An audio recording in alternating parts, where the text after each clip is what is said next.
बाड़मेर भविष्य का दुबई बनने की ओर है। इस तरह के दावे लगातार सरकार और कंपनियां करती रही हैं, लेकिन स्थानीय स्तर पर उपजे कई संगठित गिरोह राष्ट्रहित के बड़े प्रोजेक्ट्स की राह में रोड़े अटकाते रहे हैं। पुलिस अब कंपनियों को ब्लैकमेल करके काम में बाधाएं पहुंचाने वालों के खिलाफ सख्ती बरतने के मूड में है। पेश एक रिपोर्ट। पश्चिमी राजस्थान के बाड़मेर जिले की पहचान रेतीली क्षेत्र के रूप में सदियों से हो रही है, लेकिन करीब 1.5 दशक के दौरान पूरा परिदृश्य बदल गया। जहां रोजगार से लगाकर संसाधन अल्प थे, वहां का रहन सहन, जीवन जीने का तरीका, जीवन स्तर सब कुछ बदल गया। केन राजवेस्ट जैसी कंपनियों की बदौलत आज बाड़मेर पूरे देश में अलग पहचान कायम किए हुए हैं। यह तो एक पहलू हुआ, अब दूसरा पहलू देखिए। कंपनियों के आने के बाद से तेल क्षेत्र और दूसरे प्रोजेक्ट की राह में रोड़े अटकाने वाले गिरोह भी सक्रिय हो गए। वर्ष पर्याप्त कई घटनाएं होने लगी, जिसमें इस वसूली गैंग के कारण कई दिनों तक प्रोजेक्ट के काम अटक जाते हैं। कंपनियों की शिकायतें आए दिन पुलिस प्रशासन के मार्फत सरकार तक पहुंच रही हैं। सरकार इन निवेशकों को बेहतरीन माहौल देने के लिए पुलिस को निर्देशित करती रही है कि ऐसे गिरोहों का दमन आवश्यक रूप से करें जो ब्लैकमेलिंग पर उतरे हैं। आंदोलन प्रदर्शन की आड़ में ऑयल और एनर्जी फील्ड साल भर में करोड़ों का नुकसान झेल रहे हैं, लेकिन अब पुलिस ऐसे संगठित गिरोहों को तोड़ने के मूड में है।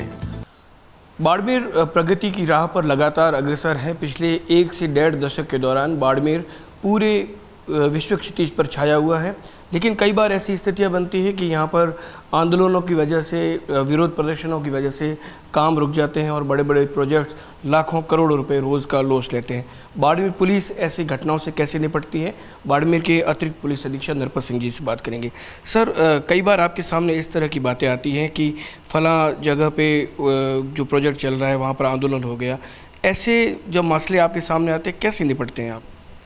जैसा आपको विदित ही है, बाड़मेर में नेचुरल रिसोर्सेज काफ़ी है और यहाँ पे क्रूड का एक्सप्लोरेशन हो रहा है, खोज भी हो रही है, कोयला यहाँ निकाला जा रहा है, रागेश्वरी गैस ऑयल फील्ड है और अभी राजस्थान सरकार का और एचपीसीएल का जॉइंट जो प्रोजेक्ट है वो भी अभी निर्माणाधीन है।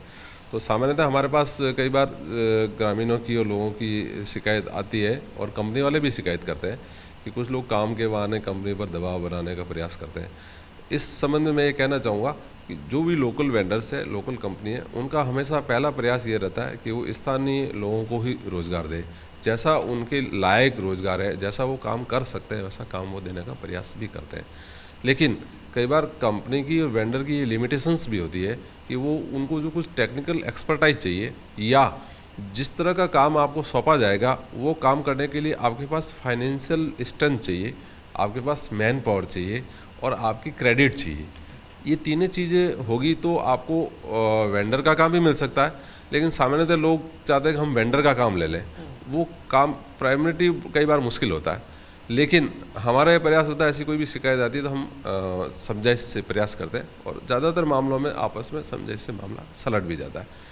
फिर भी कई बार ऐसा इश्यूज भी आए जिसमें कंपनी को परेशान किया या धमकी दे के काम लेना के सामने आए, तो उसमें पुलिस अपनी कानूनी कार्रवाई करते हैं, जो भी लॉ में उनके खिलाफ एक्शन बनता है वो कार्रवाई करते हैं।